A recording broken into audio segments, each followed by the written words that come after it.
욕망의 철학, 플라톤, 스피노자, 라캉이 본 인간의 욕망. 인간의 삶에서 욕망이라는 개념은 매우 복합적인 의미를 지닌다. 욕망은 단순히 무언가를 갈망하거나 추구하는 심리적 상태를 넘어 자아 형성에서부터 윤리, 인식론, 사회적 관계에 이르기까지 광범위한 영역에서 중요한 역할을 담당한다. 고대 그리스부터 현대에 이르는 철학사 속에서 욕망은 인간 존재의 원동력으로 간주되기도 하고 동시에 통제해야 할 위험한 충동으로 여겨지기도 했다. 여기서는 플라톤, 스피노자, 라캉이라는 세 사상가가 각각 욕망을 어떻게 이해하고 어떤 식으로 철학 체계를 전개해 나갔는지를 살펴보고자 한다. 이들의 욕망에 대한 관점은 서로 다른 역사적 이론적 배경 안에서 발전했지만 인간이란 무엇인가에 대한 사유 속에서 욕망이 갖는 의미와 기능을 조명한다는 공통점을 지닌다. 1.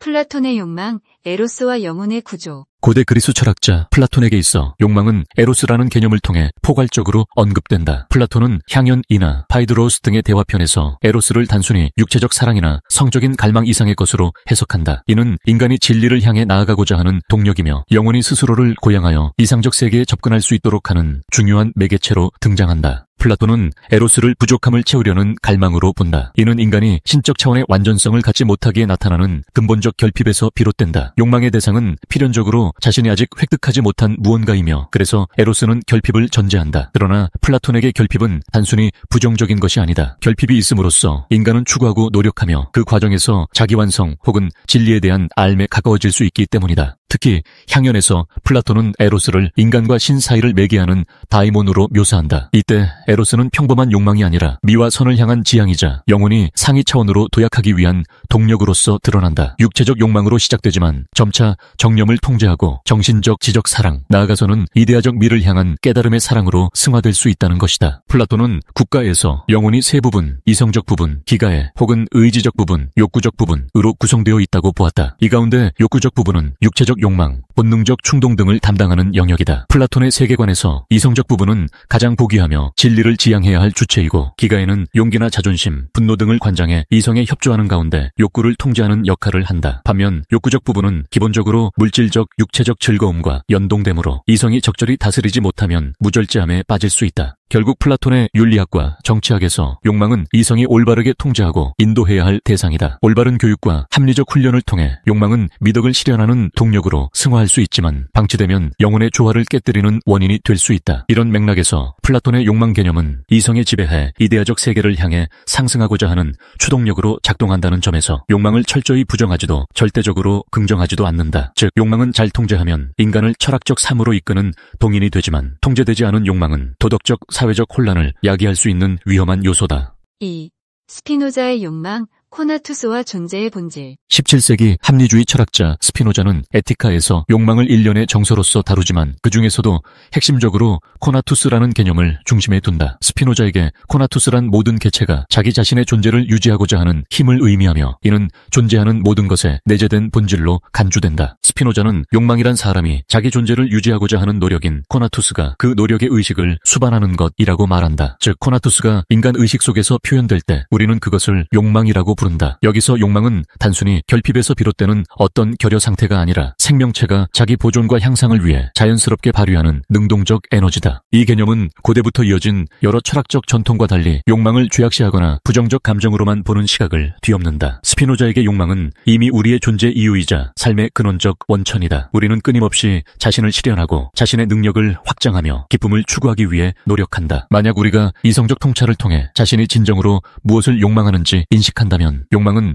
단순한 충동이 아니라 자율적인 행위를 이끄는 동력이 될 수 있다. 스피노자는 인간이 느끼는 정서를 크게 기쁨과 슬픔으로 나눈다. 기쁨은 우리의 활동 능력이 증대되는 상태이고 슬픔은 우리의 활동 능력이 감소하는 상태다. 욕망은 자기 보존과 자기 능력의 확장이라는 방향으로 본질상 기쁨을 지향한다. 하지만 무지나 미신, 외부와 원인에 대한 잘못된 인식이 우리의 욕망을 왜곡할 경우 불안이나 슬픔이 야기되고 결과적으로 비합리적 행위나 정념에 사로잡힐 수 있다. 스피노자의 윤리학은 궁극적으로 우리가 우리 자신에 대해 바르게 할 때, 즉 참된 인식에 도달할 때 더 큰 능력, 더 큰 자유를 얻을 수 있다라는 주장으로 귀결된다. 이는 이성에 의한 욕망의 통제라는 플라톤적 시각과 일견 유사해 보이지만 스피노자는 욕망 자체가 어떤 도덕적 선악과 직접적으로 결부된다고 보지 않는다. 그보다는 우리의 욕망이 전체 자연의 필연성 속에서 어떠한 방식으로 작동하는가를 이해하고 그 과정에서 자신의 존재 능력을 최대한 발휘할 때 행복과 자유가 실현된다고 본다. 따라서 스피노자에게 욕망이란 억제하거나 부정해야 할 대상이 아니라 참된 이해와 합리적 통찰을 통해 긍정되고 활용되어야 할 삶의 근원적 힘이다. 코나투스가 본질인 한 우리가 욕망을 떠나 존재한다는 것은 불가능하며 욕망은 곧 인간의 본질과 동일시된다고 해도 과언이 아니다. 3. 라캉의 욕망, 결핍과 상징적 구조. 20세기 프랑스 정신분석가이자 철학자적 성향을 지닌 자크 라캉은 정신분석학의 구조주의적 언어학적 관점을 결합하여 욕망을 새로운 틀에서 분석했다. 라캉에게 욕망은 프로이트의 리비도 개념을 계승하면서도 언어와 상징, 무의식의 구조를 통해 파악되어야 하는 심층적 현상으로 이해된다. 라캉의 유명한 문구 중 하나인 욕망은 타자의 욕망이다. 는 인간의 욕망이 본질적으로 결핍과 타자성에 기반한다고 말한다. 이는 아이가 언어를 습득하고 상징적 질서 안에 편입되는 과정에서 형성되는 주체성을 고려해야 함을 시사한다. 프로이트가 말한 거세 불안, 오이디푸스 콤플렉스 등에서 이어지듯 라캉은 주체가 언어적 상징적 세계에 들어서는 순간부터 자기 정체성에 결핍이 생긴다고 본다. 원초적으로는 어머니와의 일체감이 있었지만 상징계로 편입되는 과정에서 아버지의 이름이 개입함으로써 주체는 영원히 채워지지 않는 욕망의 공백을 안고 살아가게 된다. 즉 인간은 어떤 결여된 대상을 회복하려는 무의식적 추동으로서 욕망을 가지며 그 대상이 바로 라캉이 말하는 오브제 소문자 아다. 그러나 그 대상은 실제로 획득될 수 없는 환상적 대상이며 우리는 끊임없이 다른 대상으로 욕망을 전이하면서 살아간다. 이때 욕망은 타자의 욕망이라는 말은 우리가 욕망하는 대상이 사실은 타자가 욕망할 법한 혹은 타자가 우리에게 욕망하라고 지시하는 대상에 불과하다는 의미로 해석될 수 있다. 우리는 타인이 무엇을 욕망하는지 어떤 규범문화 상징 구조가 욕망을 명령하는지에 따라 욕망이 구성되기 때문이다. 라캉은 인간의 정신구조를 크게 세 영역으로 나눈다. 상상적, 거울 단계에서 형성되는 자기 동일성, 시각적 이미지를 통한 자아 형성 등 상징적, 언어의 질서, 법, 규범, 아버지의 이름 등이 관여하는 영역, 실제적, 상상이나 상징으로 완전히 포섭되지 않는 나머지 영역, 언어화 불가능한 지점. 욕망은 상상계에서 비롯된 주체의 파편적 욕구가 상징계로 진입하면서 타자와의 관계 속에서 다시 구성되고 실제계에 대한 접촉 불가능한 지점을 둘러싼 반복적인 시도로 드러난다. 우리는 결코 실제를 완전히 파악할 수 없고 욕망은 이러한 부재 결핍을 둘러싸고 끊임없이 발생한다. 라캉은 프로이트 정신분석의 임상을 철학적, 윤리적 차원으로 확장하며 욕망에 충실하라 라는 명제를 제시하기도 한다. 이는 자신의 욕망을 배반하지 말라는 의미로 해석된다. 쉽게 말해 주체가 타자의 욕망, 사회적 규범, 언어적 명령에 무비판적으로 복종하거나 회피하는 태도를 취하기보다는 자신의 무의식적 욕망을 스스로 인식하고 그에 주체적으로 대응해야 한다는 것이다. 물론 여기서 욕망에 충실하라는 말이 곧 모든 충동을 행동으로 옮기라는 방종주의적 권유는 아니다. 오히려 주체가 자기 무의식 구조를 비판적으로 자각함으로써 진정한 책임과 자유의 가능성에 이르라는 방향을 제시한다. 결과적으로 라캉에게 욕망은 영원히 채워지지 않는 결핍에서 기인하지만 그 결핍을 통해 인간은 언어와 타자, 사회 속에서 주체로 거듭난다는 역설적 개념으로 드러난다. 4. 세 관점의 비교와 중화, 플라톤, 스피노자, 라캉이 바라본 욕망은 제각기 다른 사유의 틀에서 전개된 개념이다.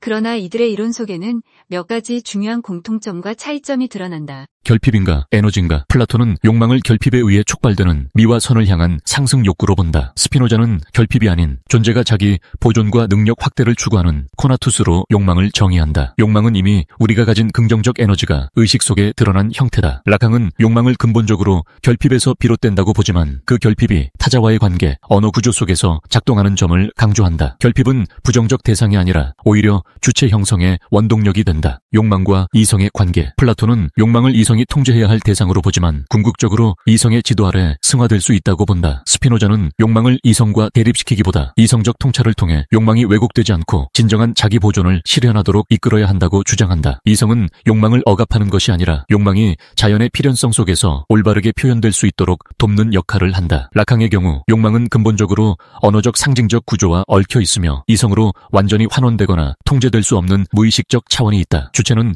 자기 욕망의 구조를 인식하는 과정을 통해 윤리적 주체성을 획득한다. 욕망의 실현 가능성. 플라톤에게 욕망은 감각적 차원에서는 충족될 수 없으며 궁극적으로 이데아의 세계에 가까워짐으로써 고귀한 형태의 충족을 경험할 수 있다. 다만 모든 인간이 이 높은 단계에 이를 수 있는 것은 아니며 교육과 지혜를 요한다. 스피노자에게 욕망은 인간 본질 자체이므로 그것을 부정하거나 거부한다는 것은 자기 존재를 파괴하는 것과 다름없다. 우리가 이성적 통찰을 통해 자연 필연성을 깨닫고 진정한 자기 능력을 발휘할 때 욕망은 충족에 가까워진다. 이때의 충족은 완결 단결된 결핍 해소가 아니라 더 큰 능력을 실현하는 활동 능력의 증가로서의 기쁨이다. 락항에게 욕망은 원초적 결핍이기에 절대로 완전히 충족되지 않는다. 우리는 언제나 상징계 속에서 타자의 욕망을 통해 자신을 정의하고 끊임없는 대체물의 추구에 빠진다. 그러나 이 미해 결성 자체가 인간 주체를 가능하게 하는 조건이다. 윤리적 함해. 플라톤은 영혼의 조화 혹은 정의로운 삶을 위해 욕망을 이성에 지배해두는 것을 강조한다. 국가에 있어서는 통치자의 이성적 덕이 공동체의 질서를 유지하는 핵심이 된다. 스피노자는 능동적 정서와 수동적 정서를 구분하며 자기 인식을 통해 자연의 필연성을 깨닫고 능동적 존재로 살아갈 것을 윤리적 지향점으로 삼는다. 이는 결과적으로 욕망을 보다 현명하고 자유롭게 실현하는 것이다. 락항은 욕망에 충실하라는 명제를 통해 주체가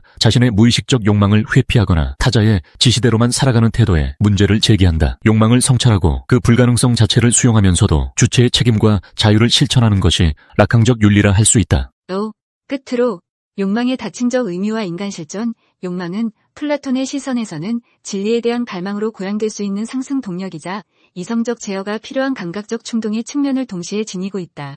스피노자에게 욕망은 존재의 본질이자 삶의 근원적 에너지로 이를 부정하거나 억압하기보다 올바르게 이해하고 활용함으로써 자유와 행복에 이를 수 있는 길을 열어준다. 락항에게는 욕망이 결코 채워질 수 없는 근원적 결핍을 그 출발점으로 하는 구조적, 언어적, 타자적 현상으로서 인간 주체성의 형성을 가능하게 한다. 이처럼 욕망이 무엇인지 어떻게 다루어야 하는지에 대한 철학적, 정신분석학적 해석은 시대와 학문적 배경에 따라 매우 상이하지만 세 사상가 모두 욕망을 인간 실존을 설명하는 핵심적인 토대로 바라본다는 점에서 공통점을 찾을 수 있다. 플라톤은 욕망을 통해 영혼이 점차 고귀한 세계로 나아갈 수 있는 가능성을 꿈꾸었고, 스피노자는 욕망을 통해 우리가 자기 존재를 최대한 실현하고 자연의 질서를 이해할 수 있다고 보았으며, 락항은 욕망을 통해 인간 주체가 언어와 상징계 안에서 어떻게 결핍을 품은 존재로 살아가는지 드러내고자 했다. 결국 욕망은 단순히 개인적이고 심리적인 문제를 넘어 우리를 둘러싼 세계와 자아의 관계를 해석하고 재구성하는 원천이 된다. 욕망을 어떻게 인식하고 다루느냐는 곧 인간이란 무엇이며 어떤 삶이 바람직한지에 대한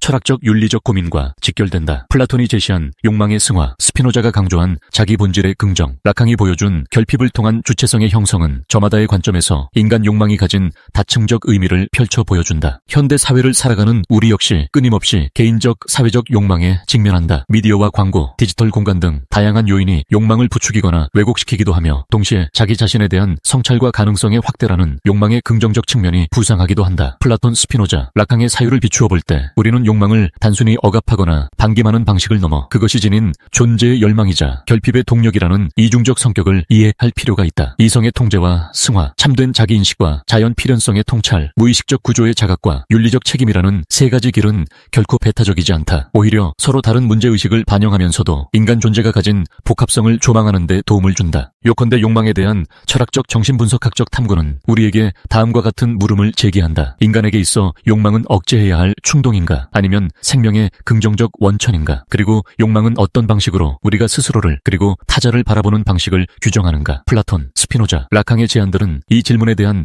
다양한 답변의 스펙트럼을 보여주는 동시에 인간이 욕망을 통해 스스로를 재발견하고 현실 세계를 재구성하는 과정을 성찰하는 기회를 제공한다. 결국 욕망은 우리에게 결핍을 넘어서려는 의지와 그로 인해 불완전함을 느끼는 고통을 동시에 안겨주지만, 그 속에서 인간은 끊임없이 변화하고 성장하며 스스로의 길을 모색해 나간다. 따라서 욕망은 인간 본질의 결핍을 드러내는 한편 그 결핍을 통해 새로운 가능성을 찾아가는 길을 열어주는 동력이 된다. 플라톤이 말한 영혼의 승화, 스피노자의 코나투스, 락항의 결핍의 구조를 하나로 관통하는 인간에 대한 긍정이란 바로 이 모순적이고 다면적인 욕망의 힘을 인정하고 성찰함으로써 개개인이 스스로의 삶을 더욱 풍부하게 만들 수 있다는 통찰로 연결된다. 오늘날에도 유효한 이들의 사유는 인간이 욕망을 어떻게 이해하고 실천하느냐에 따라 삶의 질서와 의미가 근본적으로 달라진다는 점을 시사한다. 철학 증명 문제. 왜 성필원이 세상에 존재해야 하는가?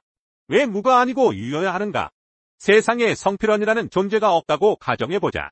그렇다면 아무런 법칙도 존재하지 않을 것이다. 결국 법칙도 어떤 것이기 때문이다. 아무 법칙도 존재하지 않는다면 모든 것이 허용될 것이다. 모든 것이 허용된다면 무는 용납되지 않을 것이다. 따라서 무는 그 자체를 용납할 수 없다. 그러므로 성필원은 이 세상에 존재해야 한다. 철학 문제 증명 끝.